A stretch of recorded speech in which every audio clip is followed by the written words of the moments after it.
आज होली का दिन है। बसंत महोत्सव। बसंत मतलब ही है बसंत का अंत। और बसंत क्या है इसके बारे में बोलने से पहले 6 ऋतुओं का मैं वर्णन कर रही हूँ। ध्यानपूर्वक सुने। पहला ऋतु है ग्रीष्म, जो उष्णता का प्रतीक है। और ये उष्णता क्या है, इसका गूढ़ रहस्य क्या है? आध्यात्मिक दृष्टिकोण से ईश्वर के प्रति चरम परम व्याकुलता में जो ताप, विरह ताप जिसे कहते हैं, वो विरह ताप उष्ण होता है। वो जो तप, कठोर तप, वो तप भी शरीर एवं सारे रिपुओं को जलाकर भस्म कर देते हैं, तपाते हैं। और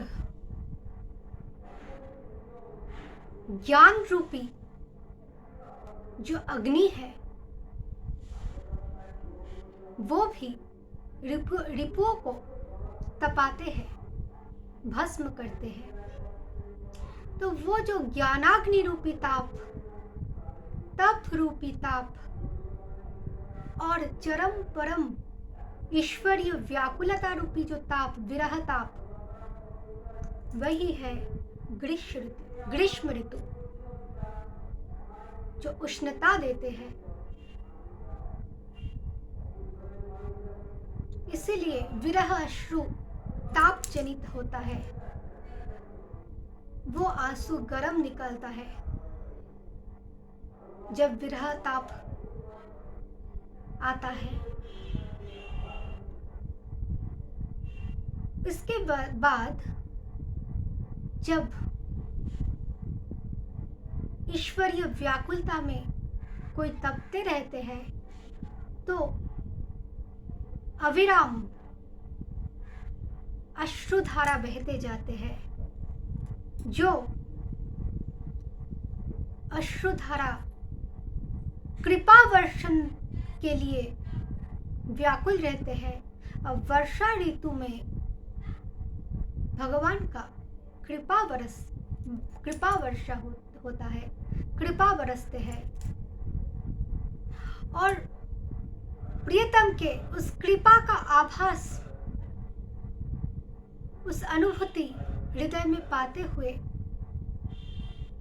चित्त द्रवीभूत होता है, पिघल जाता है। जैसे हम वर्षा ऋतु में देखते रहते हैं ना कि रास्ते में बहुत दलदल है, वो पिघला हुआ है, वैसे ही हृदय भी वैसे ही द्रवीभूत रहता है, लेकिन कीचड़ के लिए नहीं, आनंद में, शीतलता में,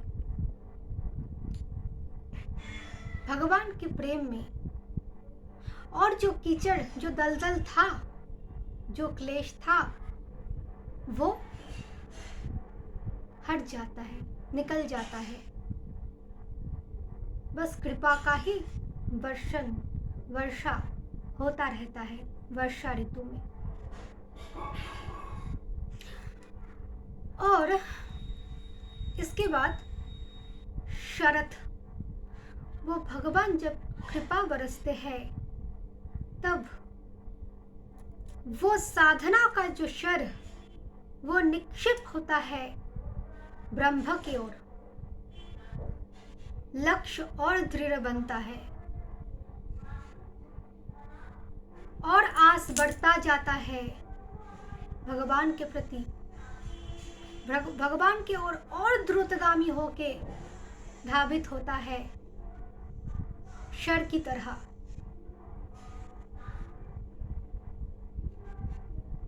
तो तब एक संधिक्षण का रचना होता है। वो संधिक्षण जो रचना होता है वो संधिक्षण ही है परमात्मा के साथ जीवात्मा का मिलन, जो योगमाया करवाती है। इसीलिए शरत में दुर्गोत्सव, दुर्गा जी का पूजा किया जाता है। प्रभु श्री रामचंद्र ने पुनः सीता और राम मिलन के लिए दुर्गा पूजा किया था। तो ये शरत है एक संयोग, एक संधि का ऋतु, जब खंडरूपी अथवा अंडरूपी आत्मा, जीवात्मा शर निक्षेप करता है ब्रह्म की ओर। शरत में अंत में खंडत मतलब जो प्रकृति इतने दिन तक जीव भाव में रहकर खंडित हो गया, खंड देखते थे अंड रूपा होके जीव भाव को स्वीकार करते हुए, तो ये खंडत जीवात्मा का प्रतीक। पूर्ण जो त होता है वो त प्रकृति है और खंडत जीवात्मा का, क्योंकि वो खंड देखते हैं। अब जब प्रभु का कृपा वर्षण हो जाता है वर्षा के बाद, तो वो स्वच्छ बन जाता है हृदय आकाश। तब वो जीवात्मा शर निक्षेप करता है ब्रह्म की ओर। तब आता है हेमंत। जब जीवात्मा शर निक्षेप करता है ब्रह्म की ओर, तब हेम का अंत होता है। हेम मतलब क्या है? स्वर्ण। और ये जो स्वर्ण है, ये जो ब्रह्मांड है, ये एक स्वर्ण कमल के साथ तुलना की गई शास्त्र में। तो जीवात्मा को स्वर्ण द्वारा प्रकाश किया जाता है शास्त्र में। स्वर्ण जैसे लोभ और लालच के प्रतीक भी है। शास्त्रोक्त एक अर्थ है लोभ, स्वर्ण, और एक अर्थ है हमारा जीवत्व अथवा प्राण। जैसे हम कहते हैं स्वर्ण लक्ष्मी जी को स्वर्ण के साथ जोड़ देते हैं, क्योंकि लक्ष्मी परम धन बरसाते हैं, इसलिए स्वर्ण लक्ष्मी। और वो परम धन है हमारा प्राण वल्लभ प्रियतम, और धन है हमारा प्राण। तो हेमंत शब्द का अर्थ है जो जीवात्मा के जीवत्व को नाश करते हैं। किस प्रकार नाश करते हैं? क्षीरहरण करके। वो जो कृष्ण लीला में चिरहरण हुआ था गोपियों का, श्री कृष्ण ने वस्त्र हरण किया था, तो वो लीला हेमंत महीना का है, हेमंत ऋतु में हुआ था, ताकि वो जो वस्त्र रूपी शरीर है, चीर रूपी जो शरीर है, और उसके अंदर जीवत्व रूपी जो हेमत्व है, स्वर्ण है, एवं लोभ आदि रूपी जो विकार है, सब कुछ श्री कृष्ण में समर्पण, सब कुछ श्री कृष्ण छीन लेते हैं अपने प्रेम द्वारा, अपने प्रति आकर्षण के द्वारा। तो क्या होता है? हेमंत में हेम का अंत होने पर बसंत आता है, अर्थात जीवत्व खंडन होने के बाद हेमंत, जीवत्व का खंडन होने के बाद शीतलता छा जाता है, मन प्रशांत चित्त हो जाता है, सारे विचार विकार तरंग से रहित हो जाता है,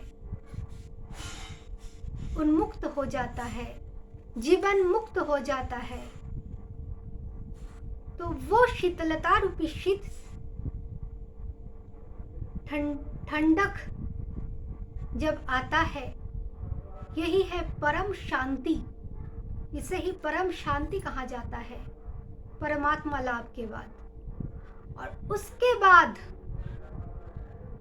होता है चरम परम मिलन, सर्वव्यापकता के साथ मिलन, सारे वसन का अंत। एक शरीर, स्थूल शरीर का ही अंत नहीं, सूक्ष्म विकार का ही अंत नहीं, कारण शरीर तक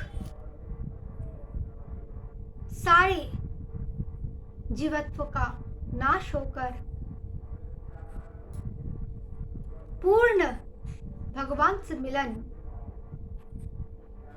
निरावरण रूप से वसन के अंत द्वारा, जहां वसन का, आवरण का कोई भी पर्दा ना हो, तो वही है असली संयोग जीवात्मा और परमात्मा का।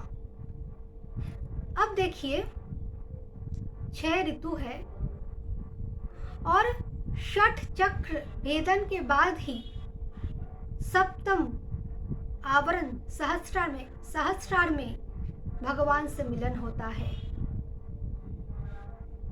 तो बसंत भी 6वां आवरण है, इसलिए बसंत का अंत होना है, बसंत, तब जाके होली आता है।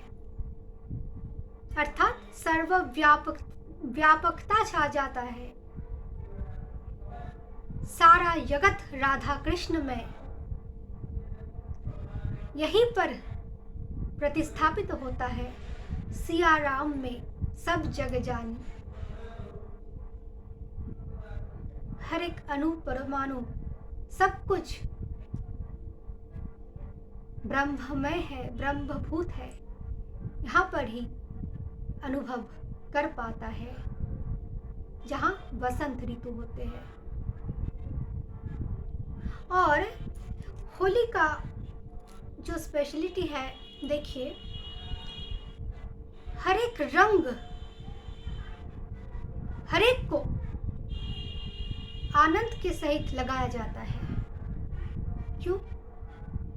ये जो प्रकृति है, ये चिर नवीन इसलिए है, इसमें जो सर्वव्यापक रूपी परम चैतन्य श्री कृष्ण है, उसको आनंद देना है। उसके सुख के लिए प्रकृति परम सौंदर्यमयी है। तो सब कुछ, अपना सब कुछ श्री कृष्ण में समर्पण, श्री कृष्ण के सुख के लिए,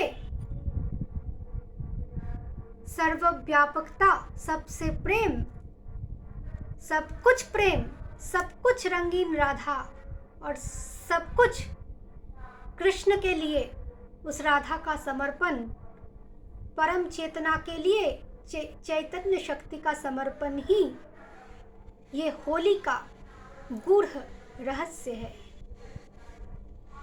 तो जब तक शरीर बोध रहता है, काय बोध रहता है, तब तक ये होली का आनंद नहीं होता, नहीं रहता। इसलिए काय रूपी देहात्म बुद्धि को जल जाना आवश्यक है। इसलिए होली के पहले होली का दहन होता है, उसके बाद होली, जहाँ सिर्फ प्रकृति और पुरुष एक दूसरे में समर्पित, सर्वव्यापकता प्रतिस्थापित, हर एक अणु परमाणु राधा कृष्ण में, यही है होली का गूढ़ रहस्य। धन्यवाद।